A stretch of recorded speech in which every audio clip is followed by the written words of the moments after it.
പ്രധാനമന്ത്രി നരേന്ദ്രമോദിയുടെ ഇസ്രയേൽ സന്ദർശനം എന്തുകൊണ്ട് പ്രാധാന്യമർഹിക്കുന്നു? പ്രത്യേകിച്ചും പശ്ചിമേഷ്യ കലുഷിതമായി നിൽക്കുന്ന ഈ സാഹചര്യത്തിൽ ഇറാൻ ഏതു സമയവും ഒരാക്രമണത്തിനിരയാകും. യുദ്ധസന്നാഹമായി തയ്യാറെടുപ്പുകൾ നടത്തിയിരിക്കുന്നു. അതിൽ ഇസ്രയേൽ അമേരിക്കയോടൊപ്പം തന്നെ മുൻപന്തിയിൽ ഉണ്ടാകുമെന്ന വാർത്തകൾ പ്രചരിക്കുന്ന ആ ഘട്ടത്തിൽ തന്നെ പ്രധാനമന്ത്രി നരേന്ദ്രമോദി എന്തിന് ഇസ്രയേലിലേക്ക് പോയി?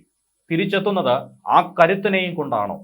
ഒരു വജ്രായുധത്തിനെ ലക്ഷ്യമാക്കി ഇന്ത്യ നടത്തുന്ന നീക്കങ്ങൾക്ക് 9 വർഷത്തിനിടെ മോദി നടത്തുന്ന ഈ രണ്ടാമത്തെ സന്ദർശനത്തിന് എന്തുകൊണ്ട് പ്രാധാന്യം അർഹിക്കുന്നു? വ്യക്തമായി തന്നെ അതിനുള്ള മറുപടിയും പുറത്തു വരുന്നു. 2 ദിവസത്തെ സന്ദർശനത്തിന് വേണ്ടിയിട്ടാണ് പ്രധാനമന്ത്രി നരേന്ദ്രമോദി ഇസ്രയേലിലേക്ക് യാത്ര തിരിച്ചിരിക്കുന്നത്.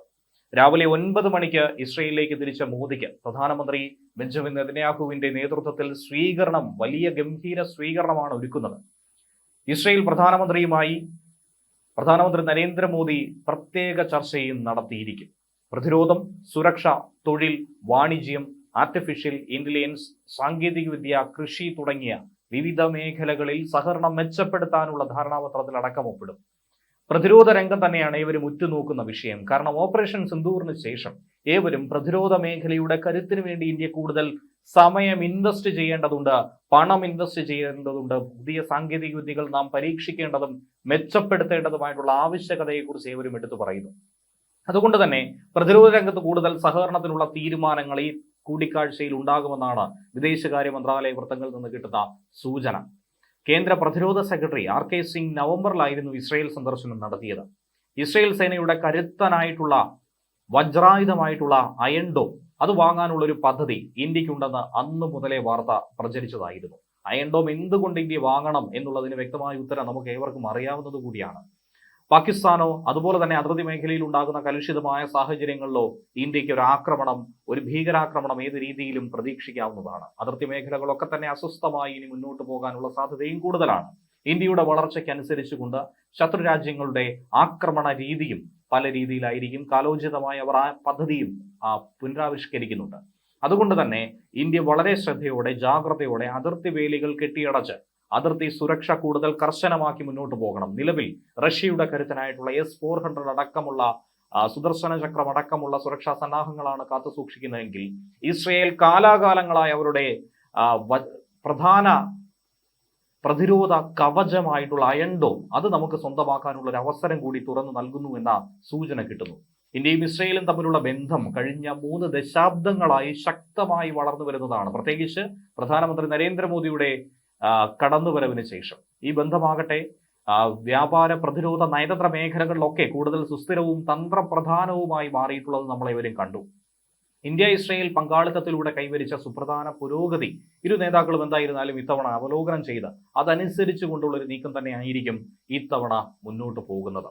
ആഗോള വിഷയങ്ങൾ ഉൾപ്പെടെ ചർച്ചാ വിഷയമായി മാറുമെന്ന് പ്രതീക്ഷിക്കുന്നുണ്ട്. ദീർഘദൂര മിസൈലുകളെ ഒക്കെ തന്നെ പ്രതിരോധിക്കാൻ കഴിവുള്ള ഇസ്രയേലിന്റെ ആരോ, മധ്യദൂര മിസൈൽ പ്രതിരോധത്തിനുള്ള ഡേവിഡ് സ്ലിംഗ്, അതുപോലെ തന്നെ അയൺ ഡോം എന്നിവയടക്കം ഇന്ത്യയുടെ പരിഗണനയിലുണ്ട്. ഈ 3 മിസൈൽ പ്രതിരോധ കവചങ്ങളാണ് ഇസ്രയേലിനെ കാത്തു സൂക്ഷിക്കുന്നത്. അതുകൊണ്ട് തന്നെ ഒരു പോറൽ പോലും ഏൽക്കാതെ ഇന്ത്യയെയും കാത്തു സൂക്ഷിക്കാൻ വരിഞ്ഞു മുറുകാനായി ഇവയെ നാം ഒരുപക്ഷെ സ്വന്തമാക്കിയേക്കും. ഇന്ത്യ ഇസ്രയേൽ സ്വതന്ത്ര വ്യാപാര കരാറിനെ കുറിച്ചുള്ള ആദ്യഘട്ട ചർച്ചയും കഴിഞ്ഞ ദിവസങ്ങളിൽ തുടങ്ങിയിരുന്നു. നാളെ അത് സമാപിക്കാൻ കൂടി ഇരിക്കുകയാണ്. ഇസ്രയേലിലെ ദേശീയ മാധ്യമമായിട്ടുള്ള ജെറുസലേം പോസ്റ്റ് അടക്കം വലിയ തോതിലുള്ള സ്വാഗതം തന്നെയാണ് പ്രധാനമന്ത്രി നരേന്ദ്രമോദിക്ക് നൽകിയിരിക്കുന്നത്. അതിന്റെ 1-ാം പേജിൽ തന്നെ നമുക്ക് കാണുവാൻ സാധിക്കുന്നു നമസ്തേ മോദി എന്ന അടിക്കുറിപ്പോടെ. ആ പത്രത്തിന്റെ ഫസ്റ്റ് പേജിൽ തന്നെ പ്രധാനമന്ത്രിയുടെ ചിത്രം പ്രസിദ്ധീകരിച്ചിരിക്കുന്നു. ഇന്ത്യയും ഇസ്രയേലും ശക്തവും ബഹുമുഖവും തന്ത്രപരമായിട്ടുള്ള പങ്കാളിത്തവും പങ്കിടുന്നുവെന്ന് കൃത്യമായി നമുക്കറിയാവുന്നതാണ്. കഴിച്ച കുറച്ച് വർഷങ്ങളായി ഇത് ഗണ്യമായി വളർന്നിരിക്കുന്നു. അതുതന്നെയാണ് യാത്രയ്ക്ക് തൊട്ട് മുന്നേ പ്രധാനമന്ത്രി നരേന്ദ്രമോദിയും എക്സിൽ കുറിച്ചിരിക്കുന്നത്. ഇനി നയതന്ത്ര ബന്ധങ്ങളെ കുറിച്ച് പറയുകയാണെങ്കിൽ ഏറെ വർഷം, ഒരു 3 പതിറ്റാണ്ട് കാലം പിന്നിലേക്ക് സഞ്ചരിക്കേണ്ടിയിരിക്കുന്നു. 1992 പൂർണ്ണ നയതന്ത്ര ബന്ധം സ്ഥാപിച്ചതിന് ശേഷം ഇന്ത്യ ഇസ്രയേൽ ബന്ധം സ്ഥിരമായി തന്നെ വളർന്നു. 2017 അതിന്റെ ഒരു വലിയ ഘട്ടം അത് 2017 സംഭവിച്ചത്. ഏകദേശം 9 വർഷങ്ങൾക്ക് മുൻപ് പ്രധാനമന്ത്രി നരേന്ദ്രമോദിയുടെ ഇസ്രയേൽ സന്ദർശനം അന്ന് ഇരു രാജ്യങ്ങളുടെയും ബന്ധത്തിൽ ഒരു ചരിത്രപരമായ ഏടായി സൂക്ഷിക്കാവുന്നതാണ്. ഒരു ഇന്ത്യൻ പ്രധാനമന്ത്രി ആദ്യമായി ഇസ്രയേൽ സന്ദർശിച്ചത് അതുകൊണ്ട് തന്നെ ഈ സന്ദർശനം രാഷ്ട്രീയപരമായും തന്ത്രപരമായും ഒക്കെ തന്നെ വലിയൊരു സന്ദേശം നൽകിയിരിക്കുന്നു. ഇരു രാജ്യങ്ങളും ഭീകരവിരുദ്ധ പോരാട്ടത്തിൽ ഒരുമിച്ച് പ്രവർത്തിക്കും. അതിർത്തി സുരക്ഷ, സൈബർ സുരക്ഷ, ഇന്റലിജൻസ് പങ്കുവയ്ക്കൽ തുടങ്ങിയ മേഖലകളിലൊക്കെ തന്നെ സഹകരണം അന്നു മുതലേ വർദ്ധിപ്പിച്ചു. ഉയർന്ന തലത്തിലുള്ള സ്ഥിരം കൂടിക്കാഴ്ചകൾ, തന്ത്രപരമായ സംവാദങ്ങൾ, പ്രതിരോധ മേഖലയിൽ ഉണ്ടാകുന്ന മാറ്റങ്ങളെക്കുറിച്ചുള്ള കരുത്തുറ്റ ശക്തികളായി മാറി വരേണ്ട ചർച്ചകൾ എന്നിവയൊക്കെ തന്നെ ശക്തമായി ഇപ്പോഴും തുടരുന്നുണ്ട്. ഇനി പ്രതിരോധ സഹകരണത്തെക്കുറിച്ച് പറയുകയാണെങ്കിൽ അത് തന്നെയാണ് ഒരു പ്രധാനപ്പെട്ട അധ്യായം എന്ന് പറയേണ്ടത്. ഇന്ത്യയും ഇസ്രയേലും ലോകത്തിലെ ഏറ്റവും ശക്തമായ പ്രതിരോധ പങ്കാളികളിൽ ഒന്നുകൂടിയാണ്.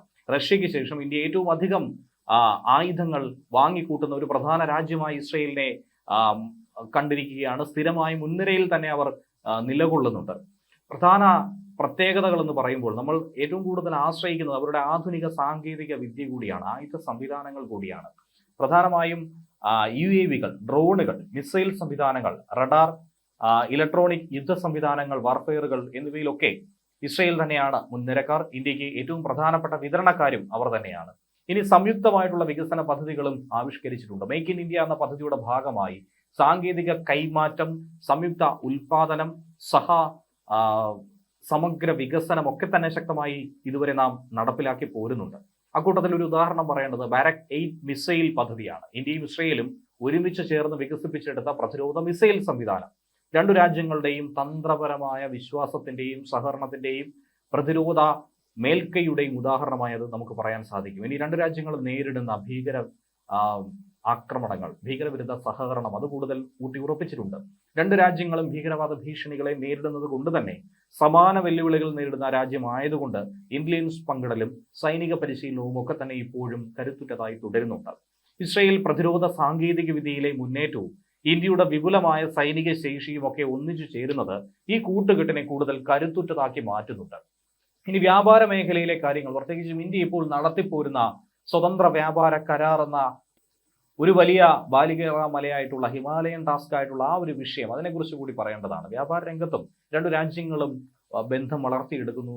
കാർഷിക സാങ്കേതിക വിദ്യ, ജലസംരക്ഷണം, സ്മാർട്ട് ഇറിഗേഷൻ എന്നിവയിലൊക്കെ ഇസ്രയേൽ ഇന്ത്യയോട് ഏറ്റവുമായി അടുത്ത് ചേർന്ന് നിൽക്കുന്ന പ്രധാന പങ്കാളിയാണ്. ഹൈടെക്, സ്റ്റാർട്ടപ്പ്, സൈബർ സുരക്ഷ, AI മേഖലകളിലൊക്കെ സഹകരണം അങ്ങനെ വർദ്ധിക്കുന്നുണ്ട്.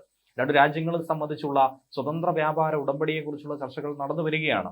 ഇസ്രയേലിന്റെ നൂതന സാങ്കേതിക വിദ്യയും ഇന്ത്യയുടെ വിപുലമായ വിപണിയും ഒക്കെ പരസ്പര പൂരകമായി അങ്ങോട്ടും ഇങ്ങോട്ടും സഹായിക്കുന്ന തരത്തിലേക്ക് മാറുന്നു. രണ്ടു രാജ്യങ്ങൾക്കും പൊതുവായ ചില ഘടകങ്ങളുണ്ട്, സുരക്ഷാ ആശങ്കകളുണ്ട്, അതിർത്തി ഭീഷണികളുണ്ട്, ഭീകരവാദം, സൈബർ ആക്രമണം എന്നിവയൊക്കെ തന്നെ നിലനിൽക്കുകയാണ്. പശ്ചിമേഷ്യയിലാകട്ടെ അതല്ലെങ്കിൽ മിഡിൽ ഈസ്റ്റ് മേഖലയിലെ തന്ത്രപ്രധാനമായ മാറ്റങ്ങൾക്കിടയിൽ ഇന്ത്യ ഇസ്രയേൽ ബന്ധം സ്ഥിരതയും വിശ്വാസവും പ്രതിഫലിപ്പിക്കുന്നുണ്ട്. ഊർജ്ജ സുരക്ഷ, പ്രതിരോധ നവീകരണം, സാങ്കേതിക വികസനം എന്നിവയിൽ ദീർഘകാല ദർശനത്തോടെ സഹകരണം ഇപ്പോഴും തുടരുന്നുണ്ട്.